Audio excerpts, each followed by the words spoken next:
trouve que c'est bien de se demander pourquoi est-ce qu'on fait ce qu'on fait, est-ce qu'on fait les choses qu'on fait dans la vie, pourquoi est-ce qu'on pratique tel instrument, pourquoi est-ce qu'on pratique tel sport de manière très intensive parfois. Euh, et en général, quand on se dit ça, euh, on se dit ah peut-être que je le fais pour les mauvaises raisons. Ça peut arriver, par exemple quand on se donne très fort à la muscu, on peut se dire ah ouais c'est pour combler un vide et tout, des choses comme ça, c'est des choses que vous avez sûrement déjà entendues si vous pratiquez par exemple un sport très intensément. Il y a forcément des gens qui vous ont peut-être dit ça ou vous avez entendu des choses comme ça. Donc je pense que c'est très important de se poser la question de pourquoi, mais de ne pas porter un jugement sur la cause. Parce que souvent, euh, le discours c'est, exemple avec la muscu, on fait de la muscu par exemple pour combler un vide émotionnel, pour combler un manque de confiance en soi. En tout cas, on a commencé pour ça. Bien souvent, en tout cas c'est mon cas et c'est le cas de beaucoup de monde, ceux qui commencent la muscu, même surtout ceux qui commencent assez jeunes, c'est parce qu'il y a une sorte de mal-être ambiant, quelque chose où on est un petit peu perdu, où on se sent pas bien avec nous-mêmes, etc. Et en général, en tout cas moi et mes potes, ça nous a beaucoup aidé sur ça. Et la plupart des gens qui font de la muscu, franchement, ça leur a changé la vie sur ça. Et donc, c'est important de savoir pourquoi tu as commencé, parce que pourquoi tu fais ce que tu fais actuellement, parce que peut-être que tu peux être dedans et le faire pour une raison similaire, par exemple pour fuir tes problèmes, tu taffes beaucoup, par exemple, des choses comme ça. Et donc, je pense que c'est très important de détecter ces activités-là que tu fais pas par réel choix, mais parce que tu as un besoin émotionnel. Et je pense que c'est encore plus important de ne pas porter de jugement sur la raison et qu'elle ne te fasse pas arrêter l'activité. Parce que ce qui est important, c'est de savoir pourquoi tu le fais pour pouvoir te connaître et pouvoir travailler sur le problème en question. Mais ça va pas rendre l'activité que tu fais désuète, inutile ou ridicule. Parce que souvent le discours c'est ça, c'est t'as commencé la muscu parce que t'avais pas confiance en toi, maintenant je te dis que c'est le cas, genre le mec il est là, il prend un peu de dos peut-être, il dit ouais en vrai tu fais ça pour un vide émotionnel, tu fais ça parce que t'as pas confiance en toi et tout. Et donc ta pratique de la musculation est malsaine, est mauvaise, ou simplement n'a pas de sens, n'est pas. Tu pourrais arrêter et juste et régler ton problème. Genre il dit règle ton problème au lieu de faire de la muscu par exemple. Tu vois. Donc je pense que ce qui est important, c'est de pas être dans l'ego quand on entend ce genre de discours, de se dire il y a quand même la moitié du discours qui est vrai, c'est-à-dire que c'est hyper important d'identifier ce qui m'a poussé à choisir cette activité et à la pratiquer aussi intensément. Mais du coup là précisément tu vas pouvoir identifier une faiblesse qui est en toi et que tu vas pouvoir régler parce que ton activité elle est là pour pallier à la faiblesse, elle est là pour la masquer. Mais c'est un peu comme si tu avais posé un tapis au-dessus d'un trou dans ta chambre. Du coup, si tu marches sur le tapis, si tu enlèves le tapis, quoi, bah il y aura toujours le trou. Euh, Cependant, si le tapis il est joli, il décore bien ta chambre, tu peux le laisser même en ayant rebouché le trou, tu vois, y a pas de problème. La métaphore elle est complète. Et donc du coup, ce que je dis, c'est que effectivement, peut-être que tu fais ça pour combler un vide émotionnel. Maintenant, porte pas de jugement, t'as identifié le vide émotionnel, t'as identifié la faiblesse, fais ce qu'il faut pour la régler. Alors là, je peux pas te dire ce qu'il faut faire pour la régler parce qu'il y a mille et une façons de le faire, il y a mille et une façons de faiblesse, mille et une faiblesses, pardon, différentes. Mais fais ce qu'il faut pour la régler, travaille sur d'autres choses et continue ta pratique, continue ton activité parce que si tu le fais, c'est que c'est bien pour toi parce qu'en fait, il y a mille et une façons de combler un vide émotionnel. Déjà, t'as la chance, c'est pas une chance, c'est bravo à toi, t'as pas comblé ce vide émotionnel par des trucs de merde comme la drogue, la bouffe, l'addiction à n'importe quoi, les meufs, etc. T'as comblé ça par quelque chose de sain en fait, parce que la musculation ou travailler, c'est d'avoir quelque chose qui est productif et plutôt sain, surtout si tu travailles sur quelque chose qui te plaît ou si la musculation c'est quelque chose qui te plaît, parce que ça peut être n'importe quel autre sport que la musculation bien sûr. Et donc, cette activité-là, bien que tu la fasses peut-être pour les mauvaises raisons, en tout cas tu n'as pas choisi de la faire parce que c'était une activité bonne pour toi, mais parce que ça t'aidait à aller mieux en quelque sorte. Bah, au final, elle est quand même bonne pour toi. Parce que tu aurais pu faire autre chose. Tu aurais pu, je sais pas, par exemple, moi j'ai commencé la muscu pour me sentir mieux. J'aurais pu commencer la course à pied, j'aurais pu commencer la peinture, etc. Mais j'ai choisi la musculation pour plein de raisons, parce que j'ai été influencé aussi, ça c'est sûr. Mais dans tous les cas, je sais que ce mal-être que ça m'a permis de combler, je le règle autrement, je l'ai réglé, je le règle encore. De toute façon, c'est une quête infinie, il y a toujours des nouveaux problèmes si tu veux, parce que plus tu creuses dans ton introspection, plus tu découvres des choses. Donc forcément, une fois que tu as réglé un petit morceau, c'est comme un oignon, une fois que tu enlèves une partie, il y a d'autres parties à régler, etc. Toujours. Ça veut pas dire que tu vas mal, ça veut pas dire qu'il faut avoir honte de ça, c'est normal. Et d'ailleurs, faut plus avoir honte de pas le faire que d'aller chercher et d'accepter qu'il y a des choses à réparer. Parce que c'est vraiment pas quelque chose qui est grave. Mais ça peut être même des petites choses, tu vois. Euh, si par exemple, quand par exemple moi je dis j'ai des choses à réparer, des choses à régler, actuellement ma vie elle est incroyable, il n'y a rien de grave. C'est juste des petites choses par-ci par-là. Donc maintenant, tu sais quelle est la faiblesse que tu as essayé de combler avec ton activité. Donc tu travailles sur cette faiblesse. Donc cette faiblesse-là disparaît plus ou moins, sur plus ou moins longtemps. Voilà, c'est quelque chose qui prend du temps, c'est progressif. Mais donc tu n'as plus cette faiblesse. Donc tu finis par exemple, pour ceux qui ont commencé à la muscu parce qu'ils n'avaient pas confiance en eux, parce qu'ils voulaient plaire aux filles, des choses comme ça. Par exemple, je prends mon exemple, moi c'était le cas, maintenant j'ai confiance en moi, je suis sociable et j'ai une copine.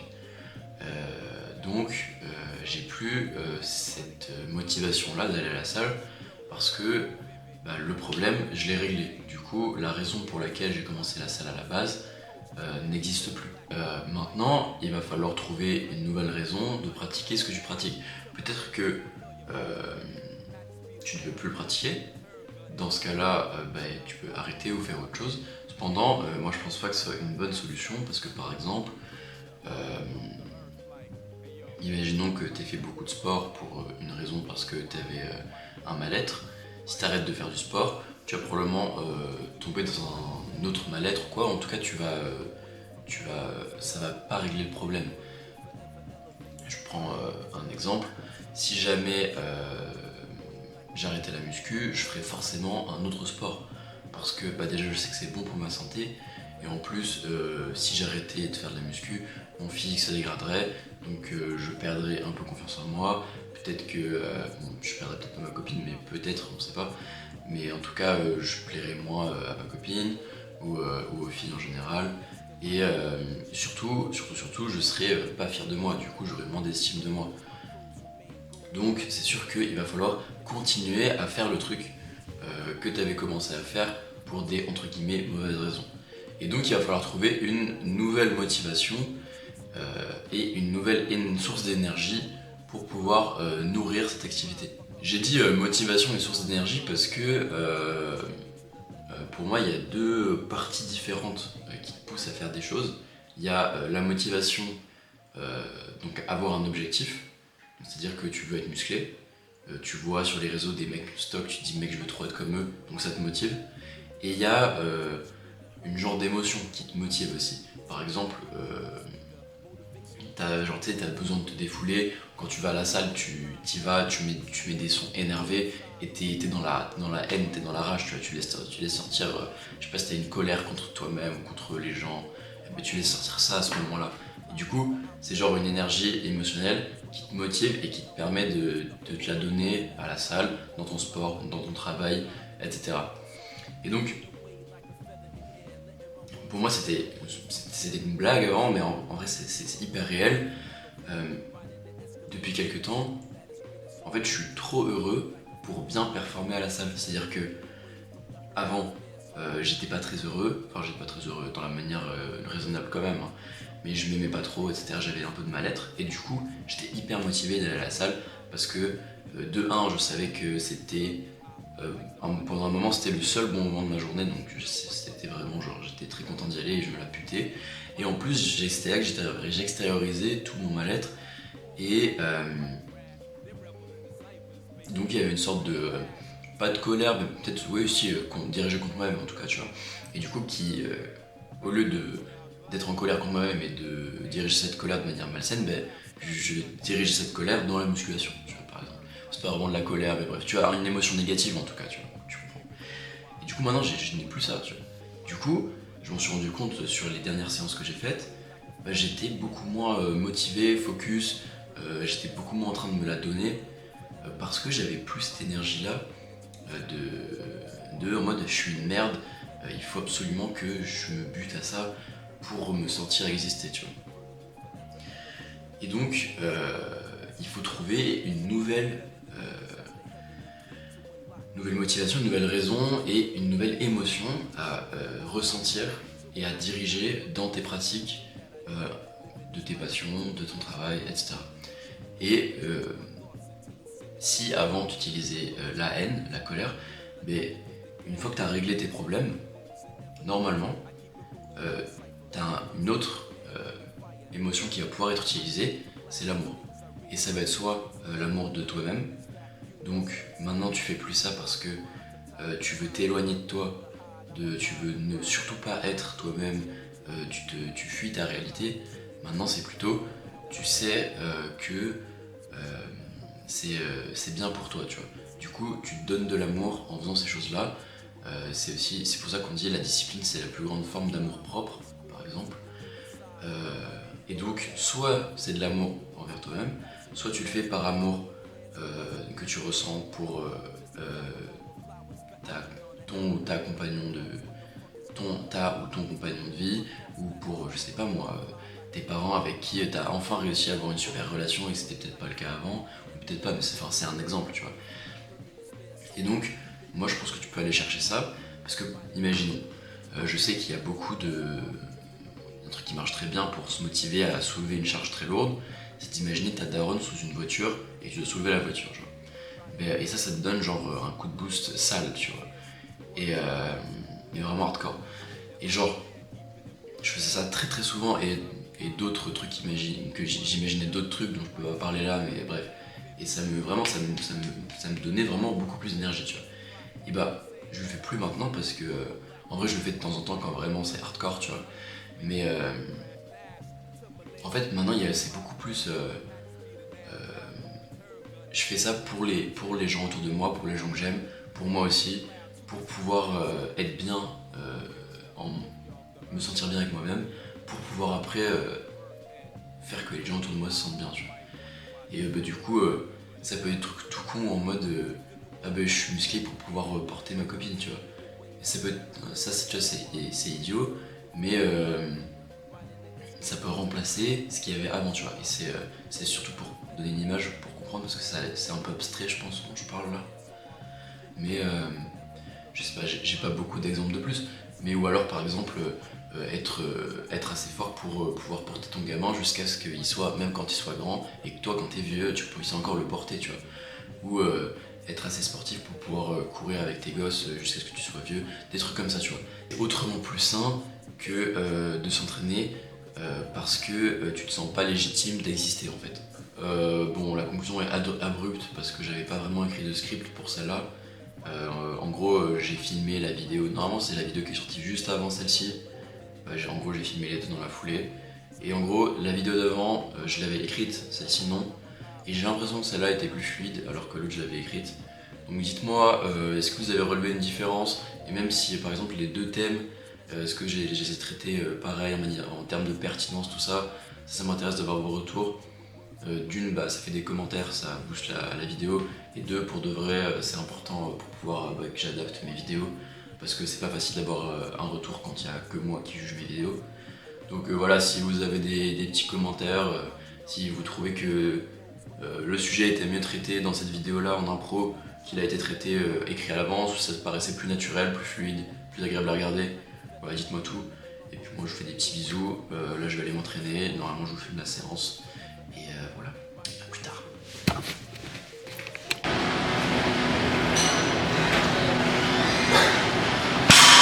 Je me suis dit comment on va pas dormir de la nuit, autant se charger. Moi je réalise pas encore là.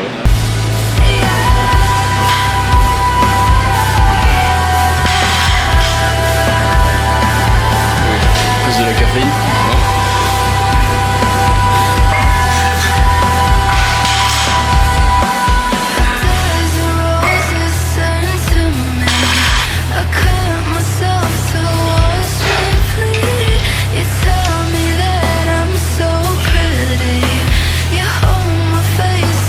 Kiss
Yo.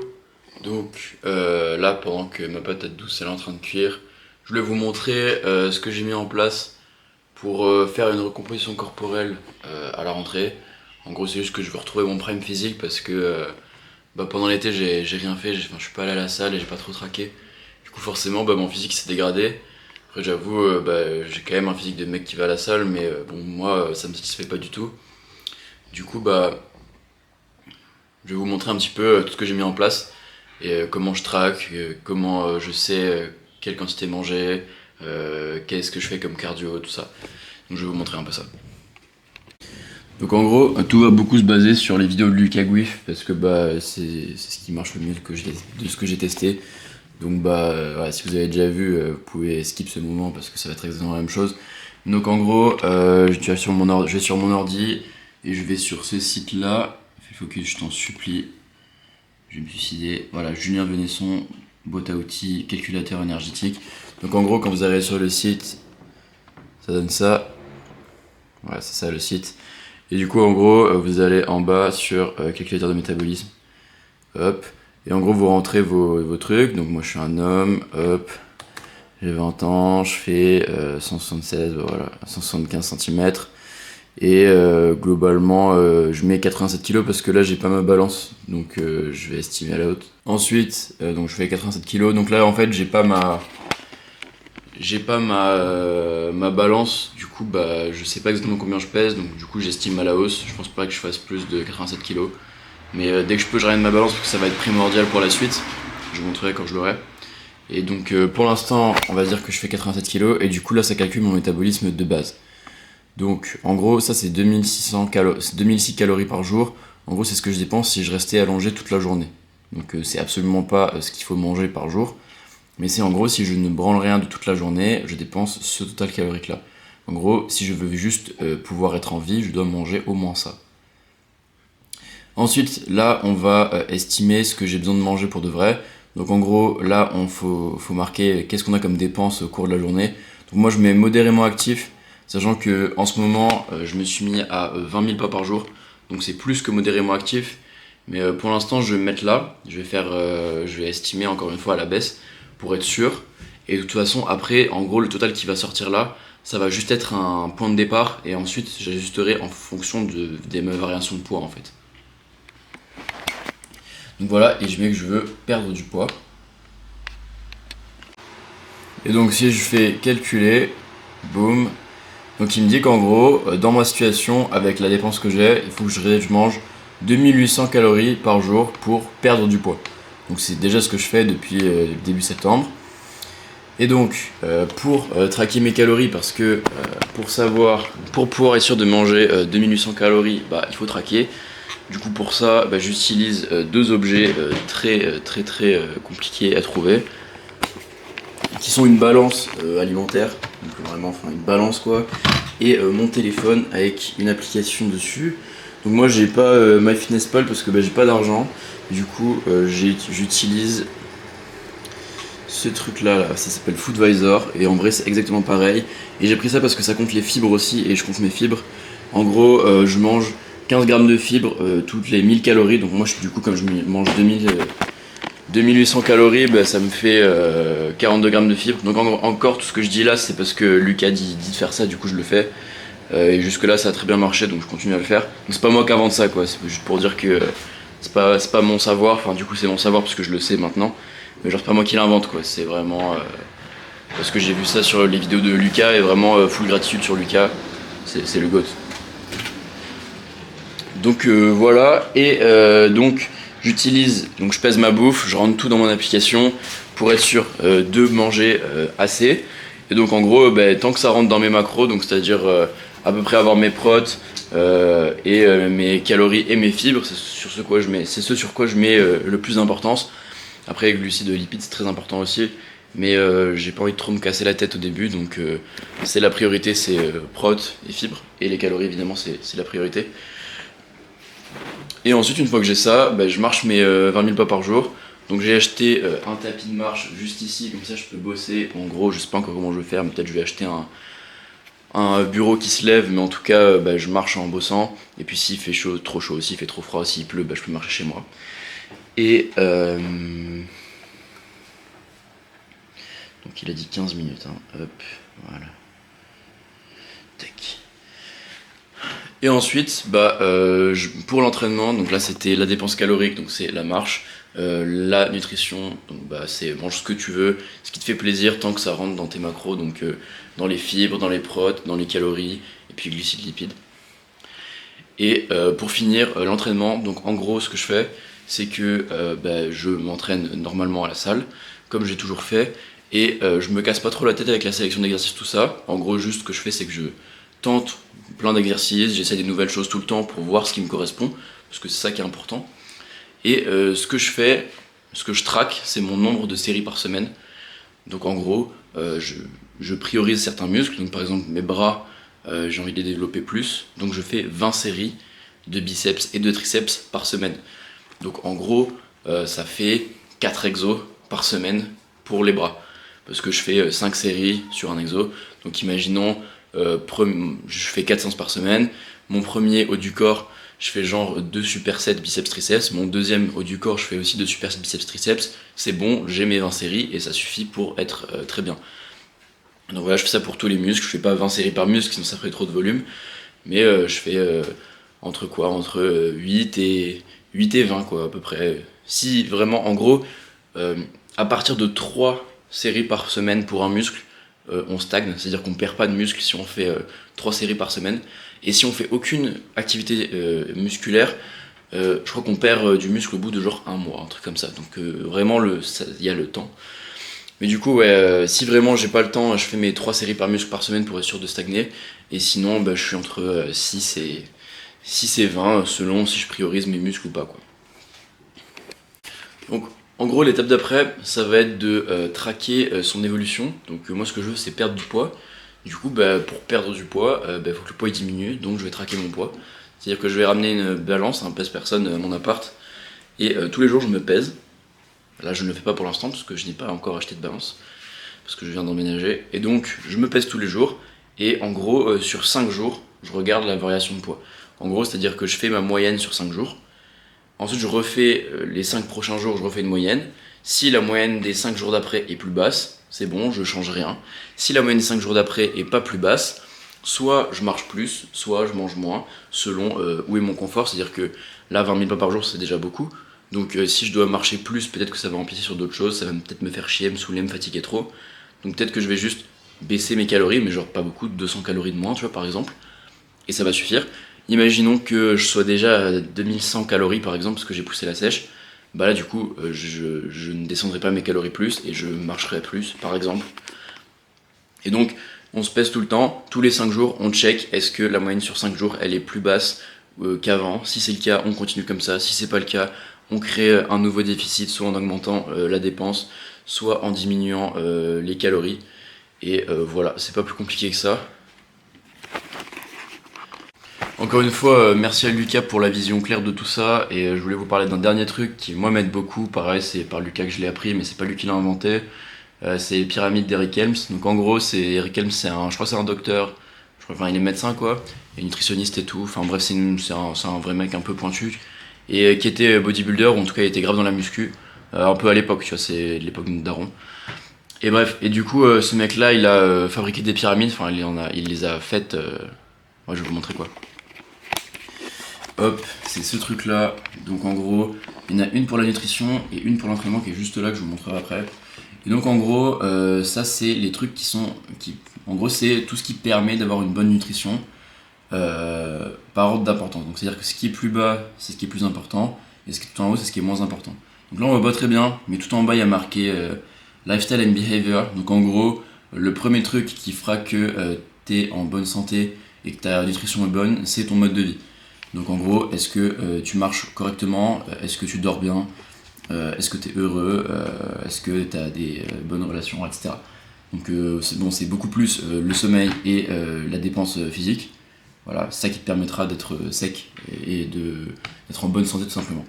Et donc ensuite on a la pyramide de l'entraînement. Donc attendez, je vais vous continuer quand même la pyramide de la nutrition, sauf que celle-là était floue, donc je change, voilà. Donc en gros, là-dessous, normalement, vous avez le lifestyle, Et ensuite, en premier lieu, le premier truc qu'il faut regarder, c'est Energy Balance. En gros, c'est l'apport calorique. Donc c'est ce que j'ai fait moi, c'est ce que je viens de voir. Donc moi, c'est 2800 calories. Ça veut dire que, en gros, le premier truc à regarder, c'est combien de calories tu manges. Si tu en manges plus, moins ou égal à ta maintenance, du coup, tu vas grossir, maigrir ou rester au même taux. Donc, en gros, l'idée avec les pyramides d'Eric Helms, ça donne une guideline dans le sens où tu sais quel truc maxer d'abord. Genre, en gros, si ton énergie balance elle est pas carrée, ça sert absolument à rien de checker tes macronutriments ou par exemple tes suppléments, qui sont tout en haut, je le précise.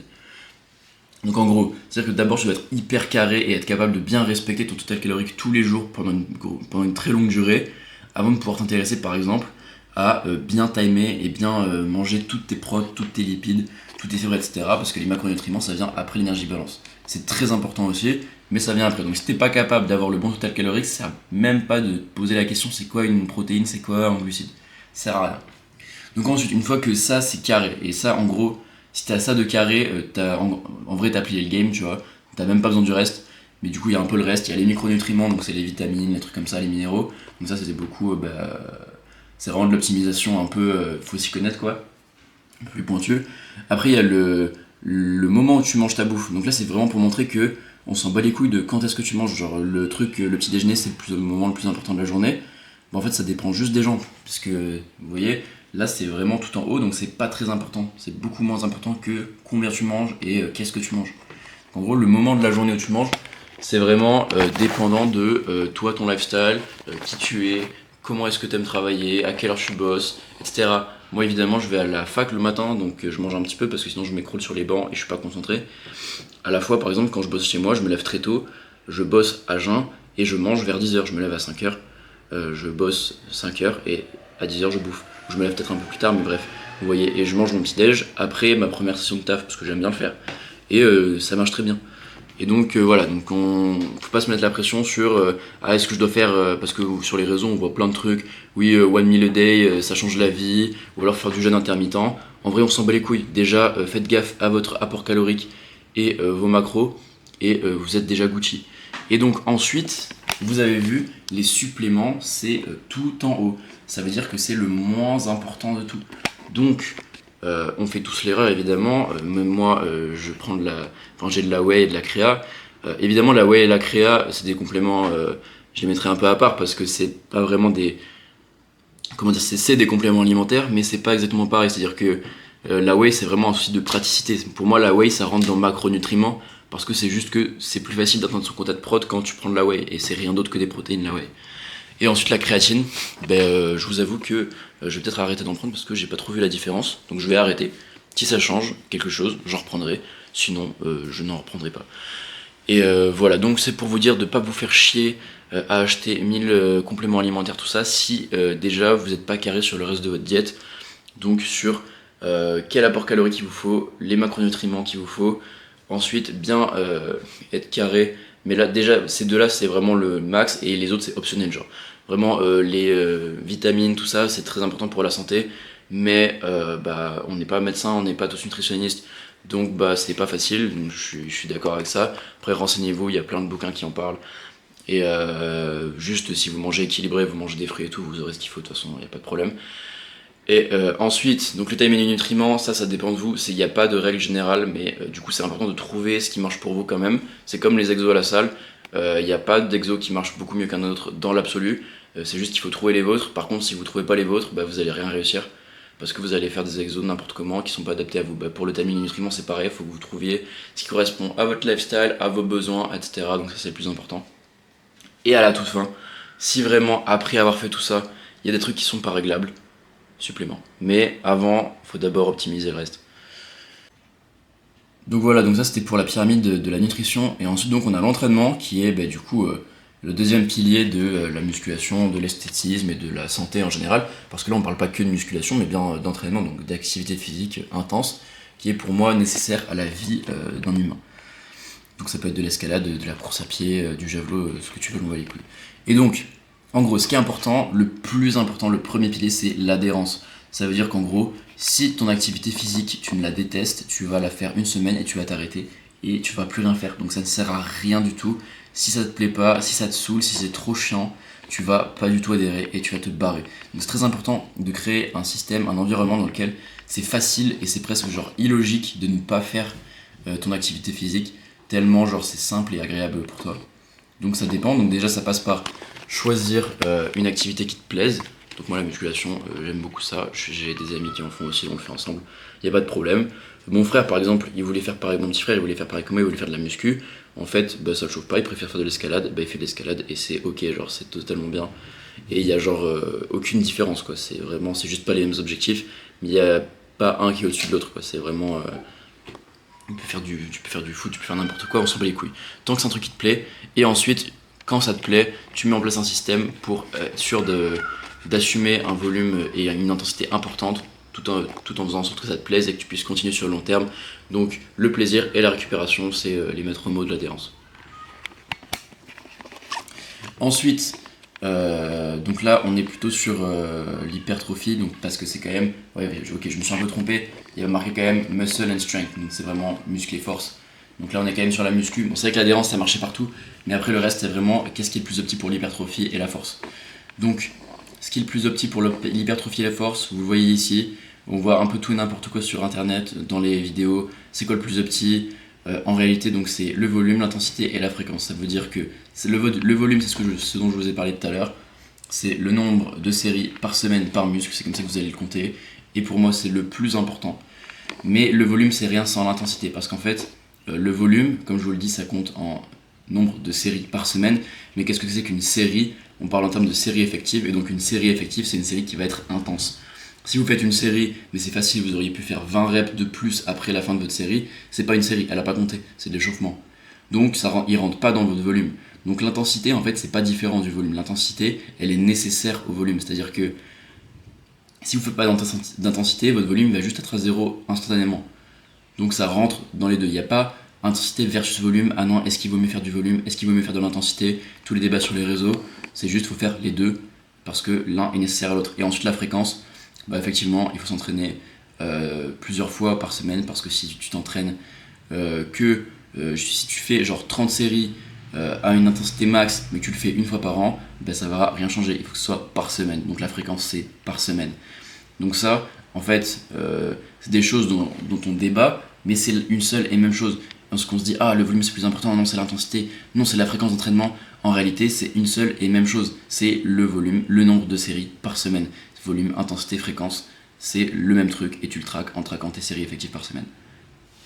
Donc en gros, ça correspond à série, ça correspond à effective et ça correspond à par semaine. Ensuite on a la progression, donc ça c'est la surcharge progressive. Donc on voit que la surcharge progressive c'est moins important que ça. Donc pareil, les débats, tout ça, la surcharge progressive ça vient après. Donc si t'as pas un volume, en gros si t'as pas toutes tes séries par semaine et qu'elles sont pas vraiment effectives, ne t'intéresse même pas à ta surcharge progressive. Mais de toute façon, si tu t'entraînes correctement, tu vas progresser, donc tu vas mettre plus lourd, donc tu vas avoir une surcharge progressive. Personnellement, j'ai jamais traqué ma surcharge progressive et elle est juste naturelle parce que je cherche toujours à mettre le plus lourd possible dans la limite du raisonnable sans me blesser. Et comme je progresse, je mets un petit peu plus lourd au fil du temps. Donc personnellement, je ne me suis jamais trop intéressé à ce terme-là. Il vient tout seul avec celui d'en bas si vous le faites sérieusement. Et ensuite, vous voyez, on a la sélection d'exercices. Donc ça aussi, vous avez plein de coachs qui vous font ça, ils vous font des programmes tout faits, mais donc le programme tout fait, en réalité, ils vous le vendent, et il n'implique que ça, il n'implique pas du tout les trois autres. Donc c'est pour vous dire que vraiment n'achetez pas des programmes tout faits sur internet, ça n'a aucun sens. En plus, souvent, ils sont vendus plusieurs centaines d'euros, c'est vraiment de la merde, donc n'achetez jamais des programmes tout faits sur internet. Il vaut mieux prendre un coach, prendre un accompagnement. Ça coûte un petit peu plus cher, mais au moins vous aurez des résultats et vous ne ferez pas arnaquer. Et franchement, c'est un très bon investissement sur vous-même si vous prenez un coach. Donc voilà. Ensuite, il y a les temps de repos. Donc personnellement, les temps de repos, je les prends soit au feeling, soit je prends 2-3 minutes ou 1 minute. Mais en tout cas, je les chronomètre toujours pour savoir combien j'ai pris de repos et essayer parce que si on chronomètre pas, on a vite fait passer 5 minutes à parler avec un pote. Donc je chrono toujours, je décide à l'avance combien je vais prendre en fonction de comment je me sens avec ma série. Puis je chronomètre pour être sûr de rester correctement. Attendez, il y a une alarme qui sonne. Il faut que j'éteigne ma casserole. Toc. Patate douce. C'est pour les fibres. Pour les fibres et les glucides rapides avant la séance. on est ensemble. Donc je disais, pyramide de l'entraînement, donc le temps de repos, pas si important que ça, mais important de les maîtriser.